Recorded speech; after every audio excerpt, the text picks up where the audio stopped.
दूर से बहुत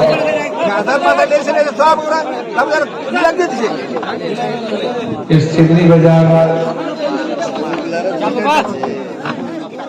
के दर्शन पर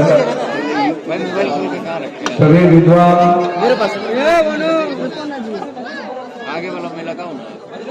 जो मानव निर्माण, समाज निर्माण और इंसानियत के पैगाम को लेकर, चाहे वो मजलिस के लोग हों, चाहे कोई संत हो, चाहे कोई महामानव हो, सभी लोग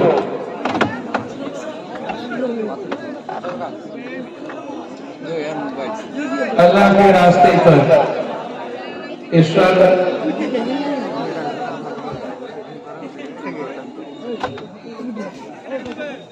एक बेहतर पथी के रूप में हम सब के बीच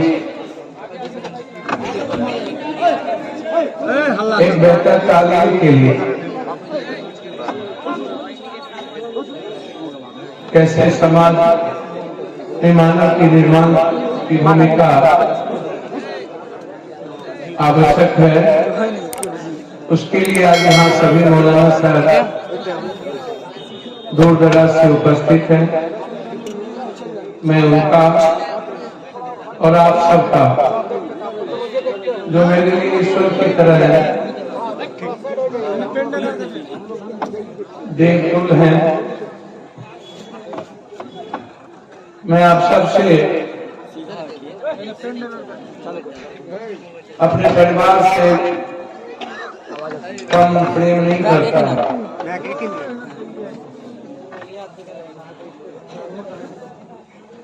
हमारा रास्ता बचपन से इंसानियत की मुस्कुराहट के लिए है, इसलिए आप हमारे लिए खास हैं। मुझे राजनीति नहीं आती, ना मैं राजनीति करता हूं, बस मैं एक परिवार की तरह इस दुनिया को देखता हूं। वसुधैव कुटुंबकम, एक परिवार, सर्वधर्म समभाव, सब एक, अल्लाह एक, मालिक एक, ईश्वर एक, राम एक, रहीम एक और मेरा खून एक, सर्वधर्म समभाव, सबके विचारों का सम्मान, सबके जीने के तरीके का सम्मान,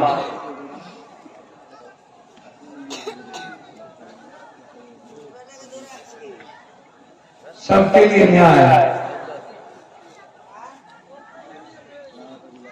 सर्वधर्म संभव, सार्वभौमिकता। भौमिक मतलब धरती, सार मतलब सब लोग। इस धरती पर हम सब लोग एक हैं, कोई अलग नहीं है। हम आए कहां से, हमें पहले ये समझ लेना चाहिए। विचार पटना जाने के रास्ते अलग अलग हो सकते हैं, दिल्ली जाने के रास्ते ट्रेन अलग अलग हो सकता है, लेकिन लक्ष्य सिर्फ इंसानियत का है, एक परिवार का है, मानवता का है। और हम उसी उम्मीद और विश्वास के साथ दुनिया में जब किसी डेस्टिनी ने, जिसको आप जिस रूप में कह लीजिए, ईश्वर, भगवान, अल्लाह, राम, रहीम, जिस रूप में, सबका लक्ष्य प्रेम था। सबके रास्ते मुक्ति का जो द्वार है अल्लाह के पास जाने का, वह मनुष्य के रास्ते से जाता। बिना दूसरों की मदद के आपका मुक्ति का द्वार नहीं खुल सकता। आपको दूसरों की मदद करनी ही होगी। आप आए ही हैं दूसरों की मदद करने के, और इस्लाम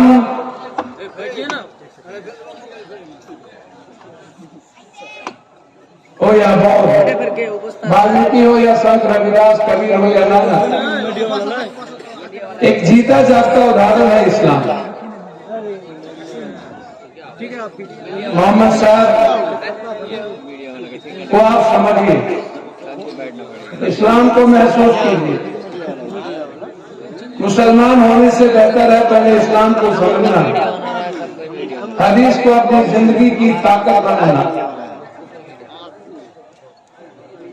हमारे जीवन जीने का एक तरीका, हमारी सबसे बड़ी ताकत है हदीस। एक सुंदर इंसान बनाने की ताकत है हमारी कुरान शरीफ से। कोई भी ग्रंथ, चाहे कुरान शरीफ चाहे हो, रामायण हो, गीता हो, बाइबिल हो या किसी भी तरह का ग्रंथ हो, वो सिर्फ प्रेम की रचना बताता है। वो मानव जीवन के खून के रिश्ते को विश्वास में तब्दील करता है, हमें जीने के तरीके बताता है, हमें एक खूबसूरत इंसान हजरत हुसैन बनाने की ताकत देता है। आप बेमिसाल विचारों के वारिस हैं, आपको ये समझ लेना पड़ेगा। और हम सबको महसूस करने की जरूरत है। नफरत के और इंसान को बांटकर हम अल्लाह के नमाज के द्वारा हम अल्लाह के रास्ते नहीं तय कर सकते। हम मंदिरों में जाकर, गिरजाघर में जाकर हम बगैर मोहब्बत और प्रेम के हम एक इंसान, हम ईश्वर को नहीं पा सकते। ईश्वर का रास्ता ही कंप्लीट। आप जब शांति से जीना जानते हैं, चाहते हैं, तो आपको दूसरों के लिए मुस्कुराने का रास्ता तय करना है। आपको उसकी खुशियों के लिए उसकी बात करनी होगी, आपको उनके जज्बात के साथ खड़ा होना पड़ेगा। हमारी भूमिका अल्लाह ने तय कर दी है। हम दुनिया में इंसान के रूप में आए तो अल्लाह ने, ईश्वर ने तय किया कि मैं उसके सबसे खूबसूरत बन गई हूं। अन्यथा हम अलग जोनी में भी पैदा होते, जानवर में, ईटा में, पत्थर में, कुत्ता में, बिल्ली में, इंसान में हम नहीं आते। यदि हम आदम में आए हैं तो अल्लाह ने हमें तय कर दिया कि तुम मेरे खूबसूरत बंदे हो, तुम्हें किसी जगह हाथ फैलाने की जरूरत नहीं, हम तुम्हारे भीतर हैं। माँ के 3 बच्चे, एक डकैत, एक लंगड़ा, एक डॉक्टर, माँ तीनों से प्यार करती। फिर अल्लाह कैसे किसी पापी महापापी में फर्क नहीं कर सकता। अल्लाह के बंदे सब हैं, आप इसको समझ लीजिए। कपड़े के द्वारा, गरीबी के द्वारा, रंग के द्वारा, विचारों के आधार पर हम ईश्वर और अल्लाह के बंदे के तय नहीं कर सकते। बस आप इंसान हैं, आप अल्लाह के बंदे हैं। आपने जिस किसी खूबसूरत रचना को अल्लाह ने बनाया है, बगैर उसके प्रेम के बगैर हम अल्लाह के नजदीक नहीं जा सकते। जैसे माँ के 2 बच्चों को थप्पड़ मार के माँ से हम आशीर्वाद नहीं ले सकते हैं, उसी तरह किसी को हम गाली देकर, किसी को काट कर, अपनी सियासत के लिए और अपनी रसूख के लिए। मैंने कई बार इस बातों को कहा। कुछ लोग जब ये बात कहते हैं कि यजीद ताकतवर थे, यजीद दौलत वाले थे, ज्ञानी थे, तो मैं फिर कहता हूं कि वो इंसानियत के दुश्मन क्यों थे। जब कोई कहता है कि रावण सबसे बड़ा ज्ञानी थे, तो मैं कहता हूं कि ज्ञानी रावण कैसे हो गया?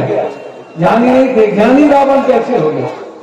जब कोई कहता है कि कंस राजा सबसे बड़े शासक थे, तो मैं कहता हूं कि वो सबसे बड़े मानवता के विरोधी कैसे हो गए?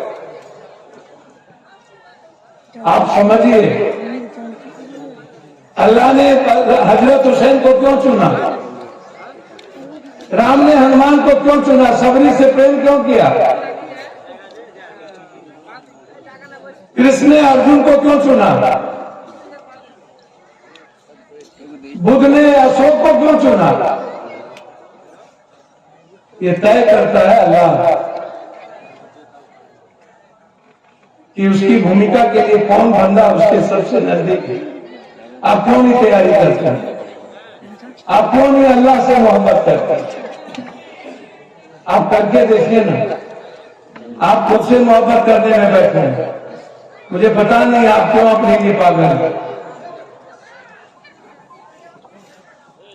लोग जब कभी कभी फालतू बात करते हैं दुनिया में, मदरसों के बारे में, स्कूल के बारे में, किताबों के पन्नों के बारे में,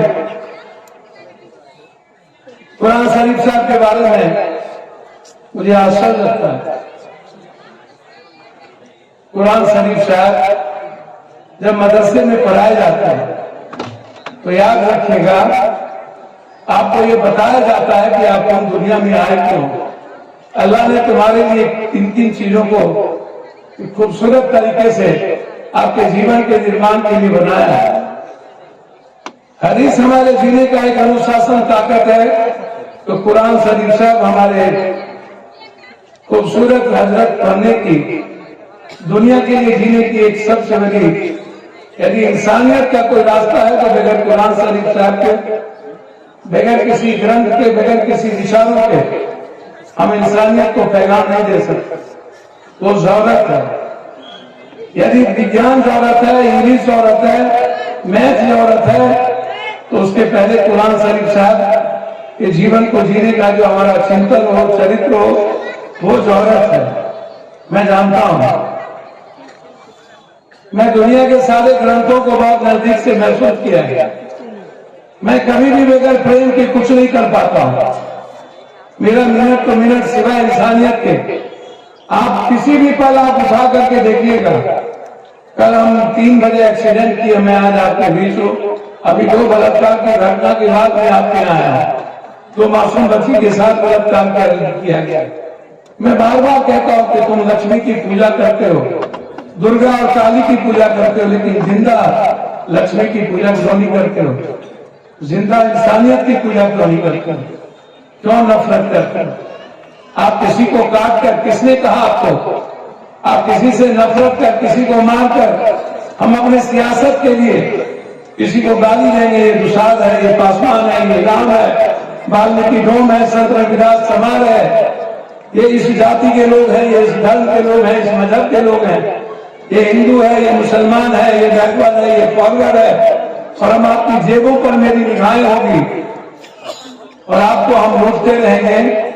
और 6 वक्त का नमाज पढ़ के मंदिर में गीता का कंठस्थ पाठ पढ़ के हम दुनिया नहीं बना सकते। हमें कुरान शरीफ साहब को अपने जीवन का हक साध करना पड़ेगा। हम रट्टू माल नहीं हो सकते। मास्टर साहब ने हमारे मदरसे में, मौलवी साहब ने कुरान शरीफ साहब हमको दिया, तो हम उसको सिर्फ रट नहीं सकते, उसको जीवन के निर्माण में हम अपने जीवन में कैसे उतारेंगे, उसके हमें उसको समझना होगा। ये सबसे महत्वपूर्ण है आपके जीवन के लिए। जो लोग जो बोलते हैं उसकी परवाह मत करिए। आप सब अपने अपने विचारों के लिए जीते हैं। जो रामायण की बात करता है वो वाल्मीकि की बात नहीं करता है, क्योंकि वाल्मीकि ने रामायण का अवतार थे। तुलसी जी ने एक बहुत सारे हालत छोटे से चीजों में उन्होंने एक अवधि भाषा में उन्होंने बाद में रामायण को लिख दिया। जो गीता की बात करते हैं उनसे पूछिए वो अंधविश्वास की बात क्यों करता है। जो बाइबिल की बात करता है, जो बुद्ध की बात करता है, उनसे पूछिए कि वो नफरत क्यों करता है। इसीलिए आज बहुत बड़ी जो जलसे इस इलाके में रखे गए कि हम इस इलाके के जो मदरसे हैं, जो निर्माण के लिए, मदरसे का क्या मतलब, जो लोग तरह तरह की बात करते हैं, कभी मदरसे के बारे में कोई चीज, कभी कुछ, कभी कुछ। देखिए एक बात ख्याल रखिएगा, आप चलते रहिए, चलते रहिए, चलते रहिए। मैं कब रुका? कोरोना में मुझको क्या हुआ? अल्लाह को मैंने समर्पित कर दी। मेरे हाथ में कुछ नहीं था। पूरे भारत के हर लोगों को मैंने के घर पर, दहलीज पर जाकर इंसानियत बचाई। 34-34 करोड़ रुपया हर गरीबों के अकाउंट में मैंने भेजे। हमने सारे हजारों लाश जलाए मैंने। क्या अल्लाह ने हमें बना लिया अपने पास? मैं समर्पित कर दिया था हजरत हुसैन की तरह, मैं तेरा बंदा हूँ, तेरे बंदे के लिए जा रहा हूँ, अब तू समझ। मैंने जिंदगी हर पल बचाई। अल्लाह ने क्या हमारी ताकत नहीं बने? आप करके देखो तो। पटना के बाद में हम पूरी तरह मिट गए थे, खत्म हो गए थे हम।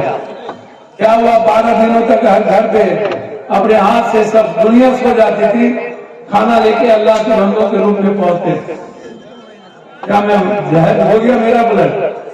इसीलिए आज जो मौलाना साहब आए हैं आपको, या हिंदुस्तान या हिंदू, मौलाना साहब इंसानियत और मानवता के बगैर हिंदुस्तान नहीं बच सकता। इंसान है तो हम महसूस कर सकते हैं ईश्वर को। हमें इंसान को बचाने की तैयारी करनी चाहिए। हम मानवता के बगैर झंडे को नहीं बचा सकते। मनुष्य है तो झंडा है, मनुष्य है तो कपड़ा है, मनुष्य है तो रंग है, मनुष्य है तो भाषा है, मनुष्य है तो खान पान है, मनुष्य है तो जीने के तरीके हैं। और हम पहले मनुष्य को ही मार देंगे तो फिर रंग कहाँ बचेगा, कपड़े कहाँ बचेंगे? हमें भी मनुष्य को ही खत्म करने की तैयारी कर लेंगे तो फिर हम अलग अलग भगवान की इबादत कौन करेगा? इसीलिए मनुष्य की हिफाजत अल्लाह का सबसे बड़ी ताकत है, ये याद रखिएगा। आप तो कितनी भी गालियां पड़े अल्लाह को, ईश्वर को, आप उसके लिए लड़िए मत। आप होते कौन हैं? आप खुद जीना नहीं जानते और आप अल्लाह को की हिफाजत करने के लिए खड़े हो गए। जिस अल्लाह ने पूरी दुनिया को बनाया उसको हम लोग बनाने में लग जाते हैं, उसके बंदे को काटने में लग जाते हैं, उसके बंदों से नफरत करने में लग जाते हैं। छोड़ दीजिए उस बंदे को, वो उसके घर में तय है। कोई नहीं बचता है दुनिया में ऐसे। जिंदगी कितनी है? हम आकाश पे थूक फेंकेंगे मेरे मुंह पर पड़ेगा। हम लोग को ये नेताओं ने हमारी सारे रास्ते बंद कर दिए। ये जितनी चीजें हैं ये सियासतदारों ने किया है, ये किसी अल्लाह भगवान ने नहीं किया है, गरीब नहीं बनाया। अल्लाह ने तो हमें हर एक ही रूप में बनाया। गरीब व्यवस्था बनाती है, ईश्वर नहीं बनाता। हम जिस दिन भगवान और भाग्य से जीना बंद कर देंगे, अपनी कर्म के बदौलत जीने लगेंगे, हम उसी दिन हमारी गरीबी खत्म होने की शुरुआत होगी। आगे जाते हैं। प्रणाम काका, गोर लागे छिए, निकेला नृत्य हालचाल बात किस्मत में जैसे शान है। फिर आगे बढ़ेंगे, बोलेंगे की हो भैया की हालचाल, भाग में जैसे भाई दीवान है। आगे बढ़ेंगे तो फिर पूछेंगे की हालचाल, भगवान जे करे। भगवान तो आपको खूबसूरत बना लिया है, भगवान क्या करेगा? भगवान ने आपको अपना बेटा बना के लाया, अब और अल्लाह क्या करेगा? बस आप अल्लाह को महसूस कीजिए और अपने जीने की तैयारी करिए। और जीने की तैयारी पड़ोसी के मोहब्बत से, उसके मुस्कुराहट से होगी, खुद के नहीं। जीने की तैयारी आपके लिए अल्लाह है और आप अल्लाह के पथ पर चलने की तैयारी करिए। मैं यही कहने के लिए, काफी चोट के बावजूद भी मुझे 4 बजे में पटना से चला, क्योंकि हमारे बुजुर्गों ने हमें आदेश दे दिया था पाइएगा जरूर। फिर हमारे अध्यक्ष लोग आए हैं, बबलू जी, राजेश जी, युवा अध्यक्ष जी, युवा शक्ति, सभी लोग लगातार ये लगे रहे। हमने कहा कि भाई मैं कैसे जाऊंगा? 9 लोग के हाथ पैर टूट चुके। कल भरती छपरा में था, गाँव वहां जादव राजपूत के झगड़े में परेशान है पूरा। क्या मुझे कल जाना पड़ा वहां। सबके पूरे परिवार जो भरे उसके 2-2 लाख रुपये, जितने घर जले सबको 50-50 हजार गया। घर में खाना नहीं बनी थी। मैं क्या करूंगा पैसा? मैं पैसे के लिए नहीं आया हूं, मेरी जिंदगी जीने के लिए नहीं है। मुझे हर दिन मरने की तैयारी करनी पड़ती है। मेरे बगल के लोग जी नहीं पाएंगे, फिर मैं जी के क्या करूंगा? इसलिए कोशिश करता हूं दुनिया में हर दिन जाने। और मैं आपके बीच, मुझे चिमनी बाजार में अपने घर के तरह आता हूं। इसको मुझे राजनीति देखिए, एक बात याद रखिएगा, यहाँ जितने लोग हैं जो यूथ हैं, ख्याल रखिएगा। दुनिया में ना यजीद के साथ पूरी दुनिया की ताकत थी। मोहम्मद साहब दुनिया के पहले महापुरुष है जिसने 400 किलोमीटर पद यात्रा की थी मक्का से मदीना। कितने लोग थे उसके साथ? हजरत हुसैन के साथ कितने लोग थे? भीड़ दुनिया नहीं बनाती है, विचारधारा बनाता है, मुद्दे बनाते हैं। जब कोई इंसान निकल पड़ता है इंसानियत के लिए तो फिर वो दुनिया का हीरो हो जाता है। अल्लाह आज दुनिया का ये सबसे बड़ी ताकत है।